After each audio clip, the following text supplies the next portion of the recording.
Mario and Luigi RPGs, a great game series that fell from grace in a slow and painful death. There are many tales of dead game franchises that make me sad, and this is another to be left to rot in the underworld. The Mario and Luigi RPG series is one of the best Mario series I could think of. Some games in the series like Bowser's Intestine Story and Superstar Saga matched the quality of even the Thousand Year Door, which is one of the most loved games of all time.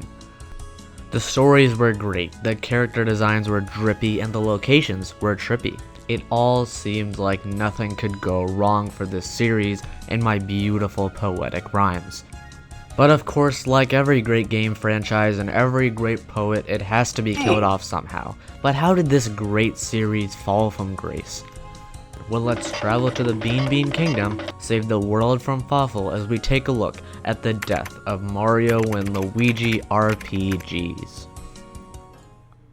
So the year is 2003 and things are going relatively decent for Nintendo. However, there really were not that many Mario RPGs. We did have the original Mario RPG, Legend of the Seven Stars, which was a great game, please play right now. And we also had the original Paper Mario in 2000, which did well enough. But this wasn't enough for Nintendo. They wanted to take their relationship with Mario RPGs to the next level. They didn't just want to continue with premarital hand-holding. Oh no, they wanted to take their hand-holding to the bed, with no protection. I mean, seriously, you can't get more sinful than that. Oh yeah, and also Nintendo wanted a Mario RPG series for their handheld since all of the Mario RPGs up until that point were console games. But see, there was a little problem. Nintendo, I guess, didn't want to do it themselves because they're too busy developing a lunchbox as their next game system, so they needed someone else to do it. Here comes in Alphadream, where alphas dream about alphaness. Alphadream was created in 2000 and was under Nintendo as a second-party developer, so as the alphas they are, they went to work and created Mario and Luigi Superstar Saga in 2003 for the Game Boy Advance, and was met with critical acclaim and financial success. The game obviously took some inspiration from the original Mario RPG and Paper Mario, but it also took inspiration from a game called Tomato Adventure, which was a game Alphadream actually developed a year prior. Never even heard of this game, and I only knew about it when researching for this video. It might be good, but it's not something I'll be playing anytime soon. Anyways, regardless of what it was inspired by, Superstar Saga was received very well due to its great writing, fun gameplay, good graphics, all that cool jazz. The graphics were honestly really damn impressive for 2003 in the Game Boy Advance. Everything was just really vibrant and popped out. Not just that, but the writing, while more sophisticated, went the Mario RPG approach and didn't take itself too seriously and was very whimsical. I mean, come on, it's a game about two fat and skinny Italian men going after some weird green mean bean burrito monsters, so I don't think we need to take it too seriously, guys, and Superstar Saga definitely knows this. The characters were also great. While being lighthearted and fun characters, a lot of them are also layered with depth, like the villains of the game Cackletta and Fawful. Combined with great gameplay that was quite a bit more interactive than other RPGs, the combat system wasn't just press button, do attack, kill bad guy, but it actually required you to do more than just pressing an attack move over and over. And come on, I can't mention Mario RPGs without mentioning the character designs. These character designs had to be some of the most amazing ones in the entire Mario universe, tied with the Thousand Year Door and Super Paper Mario designs.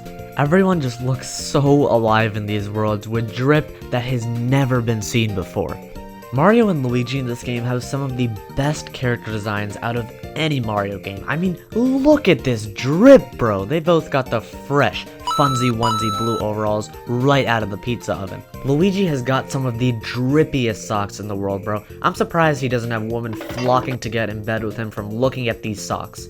Just everything about these designs screams Mario and fun. So combined with all of these elements, Superstar Saga was a success. Then we fast forward to 2005, when the next installment of the Mario and Luigi franchise would be released. However, there was a bit of a problem. Only a year prior, Paper Mario the Thousand Year Door released in 2004, and I think everyone and their mother knows how much people loved that game. I mean, I'm pretty sure people would eat their left and right testicles 10 times all at once for the 1,000-year door. Anyways, away from that weird analogy, it was gonna be tough for the next Mario and Luigi game to live up to the 1,000-year door. Regardless of that, Mario and Luigi Partners in Time was released in 2005 for the Nintendo DS to critical acclaim and financial success. However, financially it did slightly worse than Superstar Saga, with only selling 1.73 million copies, while Superstar Saga sold 2.15 million copies. Obviously, one of the reasons is because of the 1,000-year door being placed on the holy shrine of Mario RPGs for many years, but also the game had a lot to live up to since Superstar Saga was extremely good, and in my opinion, I think it mostly did. The story and writing was pretty decent, not as good as Superstar Saga, but I'd still say this was a pretty enjoyable story.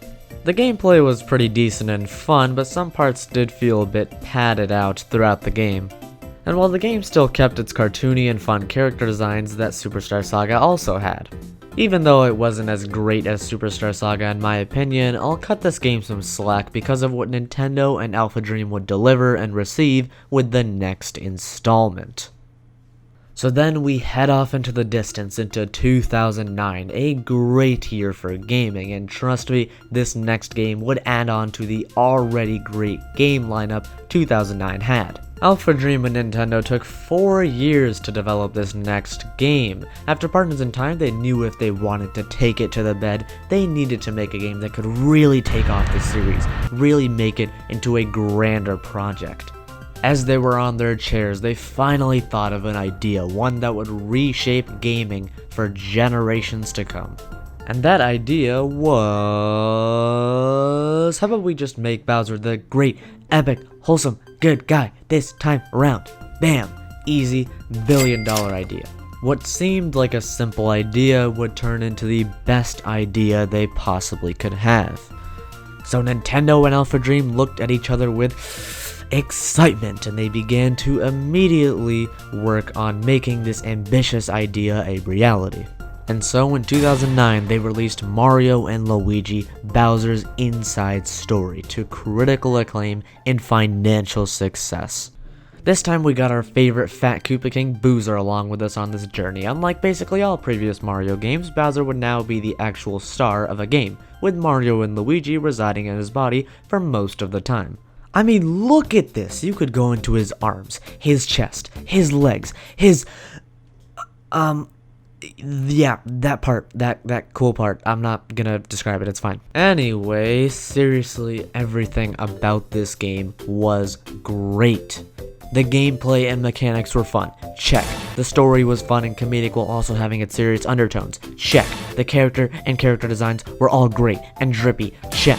And the game also looked very nice. Check. It literally checks all of the boxes. What can I say? And well, I'd say most of my fellow mooses would agree with me. This game is the best-selling Mario and Luigi game with 4.5 million copies sold. And the game also had a great score from critics and users. If you didn't get into the series with Superstar Saga, you definitely got into it through Bowser's Inside Story, me being one of them. It seemed like nothing could go wrong for the series. But then, disaster struck, and God took out his scroll and said, "What? This good quality series is doing well financially? That is unacceptable. I must take it down to do justice for the earth." This was actually the peak in terms of financial success, and from here it would only be downhill for Alphadream and the Mario and Luigi series. So then we go to 2013 with Mario and Luigi Dream Team on the 3DS. By this point, Mario and Luigi had already become an established RPG series with Bowser's Inside Story popularizing it. Dream Team was also met with great reception and pretty good sales. However, the sales were effectively halved in comparison to Bowser's Inside Story, with 2.65 million copies sold. Still, that is quite good, and Dream Team as a game I thought was pretty decent. Luigi has a much larger role in the game because the game was released on Luigi's 30th anniversary. Overall, it did well enough, and I thought it was good. The game itself does have problems, and the art style was definitely a radical change, to say the least. Fast forward to 2015, only 2 years after Dream Team, we have another game, Mario and Luigi Paper Jam, released for the 3DS. Now, at face value, you'd think this game would do great. Paper Mario, a loved franchise, Mario Luigi, a loved franchise, combined into one. That is a recipe for success if I've ever seen one. I mean, seriously, Gordon Ramsay would probably want this recipe, come on. However, you need to look at it more closely. This is in 2015 when Paper Mario was not doing so hot at all. In fact, it was doing pretty cold. Get it? Because hot, good. Cold, bad. Get it? Because, you know, that. I am so unfunny. With the terrible reception of Paper Mario Sticker Star, the Paper Mario series was in a pretty rough spot. So combining these two series together was probably not the best idea. And it sure as hell shows. Paper Jam sold only 1 million copies, which is a very jarring and worrying drop to say the least. Now obviously it's not only because it was a Paper Mario crossover, there were probably many other factors that played a role here, like for example handhelds not doing or selling as well as they used to do. Regardless of what people think, this huge drop in sales probably caused a lot of troubles for Alphadream and for their company to stay afloat in the realm of alphas and not fall into the realm of betas. Unfortunately, however, Paper Jam would be the last new Mario and Luigi game. The next games would all be remasters. So we go to 2017. Alphadream was probably beginning to panic at this point, going into Code Red,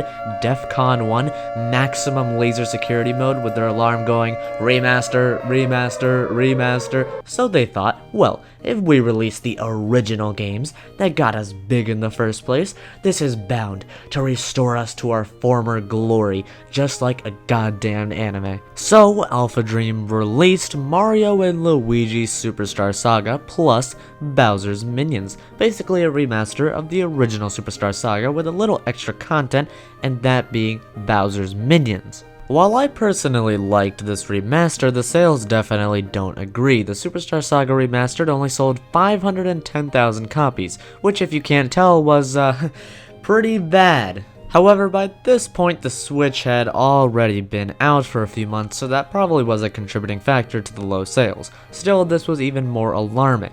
Now you'd think with incredibly low sales, and with the Switch now out, which can also be portable, they'd start releasing their games on the Switch. This would be much better, as well Alphadream and Nintendo would get much more money from their Mario and Luigi RPGs because the Switch was doing very well at the time. So we go to 2019, and I know you're not wondering, come on Moose, we know they released their next game on the Switch, come on, stop playing, alright, stop the act, alright, this is no play or anything, just stop. We know that they wouldn't do that. But that's not exactly what happened, so Alphadream decided to release Mario and Luigi Bowser's Inside Story plus Bowser Jr.'s Journey in early 2019 for the 3DS, a questionable decision at the very least.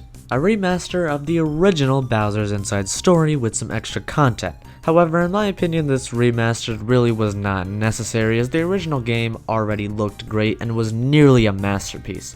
And well, many people agree with me as this game was the lowest selling one out of all of them, sitting at around 200,000 copies sold. And while it wasn't looking too bright for Alphadream, it takes a lot to develop a game, and with such low revenue being made to compensate for the development costs and other costs they as a company need to deal with, they just could not survive. So, in October of 2019, Alphadream officially declared that they would be filing for bankruptcy. This made it so that Nintendo would now be in hold of the Mario and Luigi IP, and Alphadream would be dissolved for the foreseeable future, and well, at the time of recording this, would also be the end of Mario and Luigi RPGs. Now I know many people will say to have hope for a new Mario and Luigi game because the IP is in hold with Nintendo, come on guys! But ask yourself this question, why would Nintendo make a new game?